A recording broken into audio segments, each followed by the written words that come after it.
So here's the unpleasant reality that somebody has to talk about this stuff. That's what I like about this program and this format, because we can talk about things that nobody else is talking about. But in Real America's Voice, we have a Real America conversation. And what I want to say is, when you compare the disastrous management of California and the disastrous management of New York, the collapsing revenues, they got a recall going on with Newsom over there in California. I keep hearing it's only 100,000 votes away.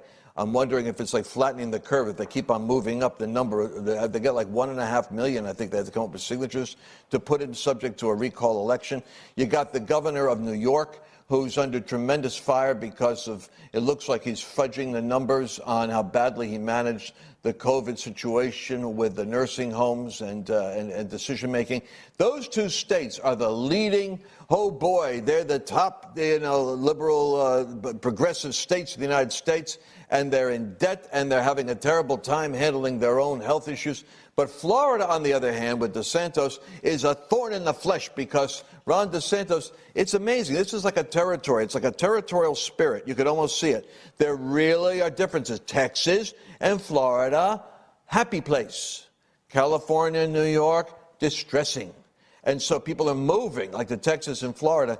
But what's really weird is now the Biden administration wants to start to punish Florida because it's having too much success, evidently, and it doesn't know its place, and it better get in line and work with the other states. I want you to see this quick exchange that's going on with Tucker Carlson and Senator Marco Rubio about the state of affairs in Florida. Senator, I have to say, this seems, given what's going on in California, I don't understand the scientific basis for a suggestion like this. It seems very obviously political punishment. How does it strike you? It's actually quite ironic. The day after Donald Trump imposed the China travel ban, Joe Biden accused him of xenophobia. Then in March, he tweeted out that travel bans anywhere, against anywhere in the world, do not work. But now he wants to impose them on American citizens. You know, tonight, if you arrive at the U.S. southern border with a child, you will be allowed entry to the country. You will be allowed to stay here pending an asylum trial that you may, or hearing that you may never show up for. But if you're now an American citizen living in Florida that wants to travel, they're going to put some form of restriction in your way. I mean, it's clearly unconstitutional. But we should also pass a law here making clear that this is not within the power of an administration to do, that you can't just stand in the way of the ability of Americans to travel freely in their country for something that, by the way, is not supported by the science. It seems like, A, a pretty radical thing to say, B, the kind of thing you might say if you wanted to stoke real conflict, make people really paranoid, make them feel like they're really under attack. Shutting off states from the rest of the country? I mean, why would they even float an idea like that? Because I think they're trying to punish Florida. I think they're embarrassed by what Florida's done. Florida's embarrassed California. Florida's embarrassed New York. It hosted a Super Bowl with actual people in the stands. You know, the predictions about Florida didn't come true. And they're like, we can't let this stand. We've got to come up with something. I honestly think there's an element of that involves punishment. I really do. So if you mismanage a state so completely that everyone with a job flees, should you get an Emmy, but should you be allowed to force the rest of the country to bail you out? That's what they're going to try and do. Yeah, and again, those are pre-existing debts. We should not be in the business of saying, well, we were already in trouble to begin with. This is a good opportunity to get you a bunch of money so you can help fund all the mismanagement, all the terrible union contracts you have, all the mess you've made of your cities or your state. That's exactly what they're looking for. This is not about helping a city that needs help. That's one thing.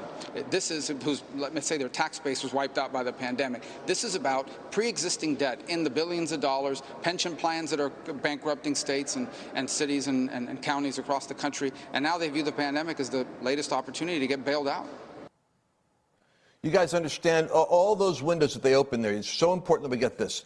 California and New York have so badly managed their fiscal affairs that they, before the pandemic, were in a crisis regarding how they're going to pay for their state's debt. And they wanted to hit the Trump administration. They saw the Trump administration wasn't going to be a sympathetic, let's bail out your bad management, federal government president. Do you understand now why it was that so many of the union forces and so many of the conspiracy of elites were desperate? Why they had the shutdown? Now you got to look at the shutdown in states and the draconian way in which small businesses have been punished And you start to see that there's always been this expectation that if they can raise the misery index in America to a sufficient threshold, including the summer of riots, that people will say, ugh, get rid of Trump, let's go to something else, anything other than Trump, and they could go hit the federal government for bailouts, which is exactly what Rubio is talking about there. But forget that for a moment. They're punishing Florida, and they're trying to get the hypocrisy and the insanity.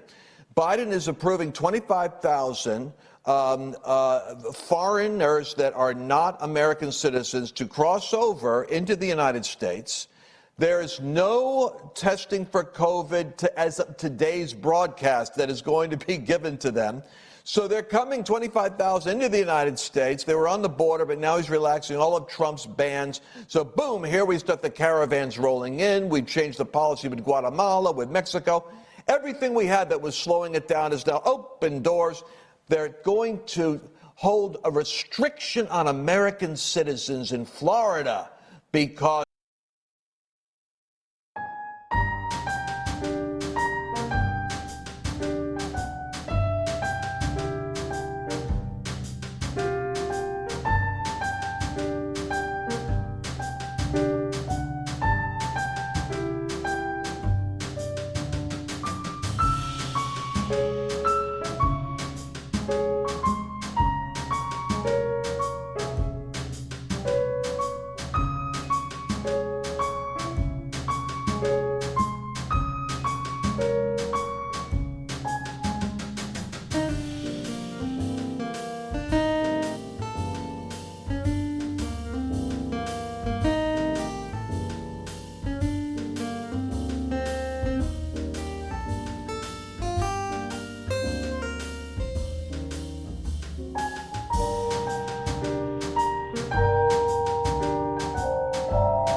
of COVID, but they're not going to close the back door in the United States. And as of today, they're not testing for COVID.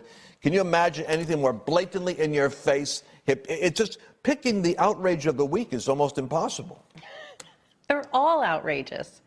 There's nothing like trying to cancel an entire state and saying, no, not today, Florida. And I think he's right. I think that they are being punished in a lot of ways. And I think that Florida has put to shame many of these states that have been closed, have put small businesses out of work, and have forced people really, I mean, there's so many people actually in California that are moving even more into tents and homelessness as a result of Governor Newsom's policies, which, by the way, I just looked up. They are at 1.5 million signatures, so there will be a recall for Newsom. And the legislator, like you talked about in New York, also just is trying to recall Governor Cuomo as well. So, wow, exciting times. This is big news. And by the way, people want to know, they want to have hope. I want to have hope. You want to have hope. Let's just stop right now and celebrate that there is a backlash. Eventually, the American people take in this information and they look at the reality of the situation, and in spite of the bombardment and mind control of media and technology, they come to the conclusion these things are pretty sucky, we have to deal with them. And they're saying that now in New York, they're saying that now in California. One can only surmise that by 2022 there will be a national tsunami of discontented, enlightened Americans saying, where the heck are we, and let's get rid of this nonsense. Now, are we going to be able to go into the segments that I want to go into right now?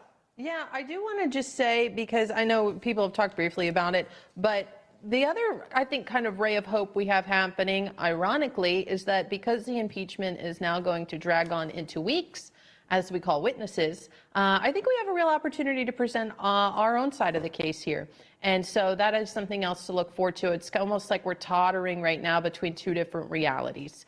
And we've got our own wins, the Democrats have wins, and we're just going back and forth. And it's almost like which America is going to emerge. And so I know what you want to pull into. You've been teasing it out the whole segment.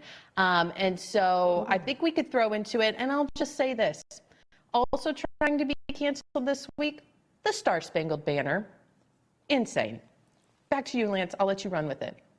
Do you get this? So let's bring this up. Forbes magazine is discussing this. Mark Cuban has always wanted to be the Donald Trump of the American populist movement.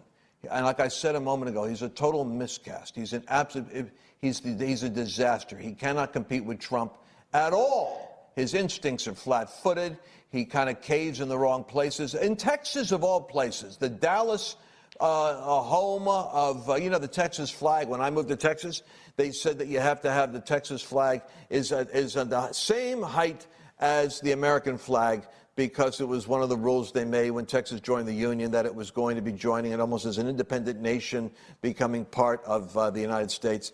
And they're always very proud of that. And I'll tell you, I lived in Rhode Island, I lived in Pennsylvania, and at no time did anybody ever give us a discussion of the flags of our state. It's a very patriotic state. So this is a total tone-deaf movement, again, by Mark Cuban, who's trying to be so woke and so cool and so progressive, but doesn't understand. He's in the sports profession, and this is largely a middle-class, dare I say, middle-class, blue-collar sports profession. These are the people that are going to the Army. This is the people that are the working Americans. And these are people that actually don't have a problem with the national anthem.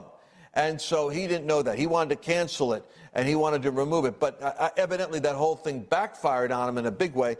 I didn't realize till Mercedes told me, though, that even the NBA, the National Basketball Association, had to actually set him straight, because he was missing. He didn't even follow the cue in his own in their own progressive athletic division. Yeah, I'm calling this the Cuban anthem crisis. A little bit of a wordplay on the Cuban Missile Crisis, but Cuban anthem crisis. And yeah, basically at all the Mavericks games, he said, well, we're not going to play the anthem anymore, to which everyone responded, what? And so what's basically had to happen is the NBA put out a statement following this saying that it's a time-honored tradition. We will be playing the anthem at all NBA games. And, you sit, stand, kneel, crisscross applesauce. I don't care what you do, but let's at least play the anthem. I know America's not perfect, which, professional circle back girl Jen Psaki said that, basically America hasn't been perfect, and that's what Cuban is trying to make the point here. And I know it's not perfect, but dang it, it's the best that we've got, and it's the best it's ever been. So if we can't celebrate that and play the anthem, what are we doing? All right, well, Lance, back to you. Yeah, I'm telling you something. It's the burning of the flag, the burning of the Bible. It's about burning of America's symbols of the sacred. We'll be back in a minute, because this is a powerful end we have for today's broadcast.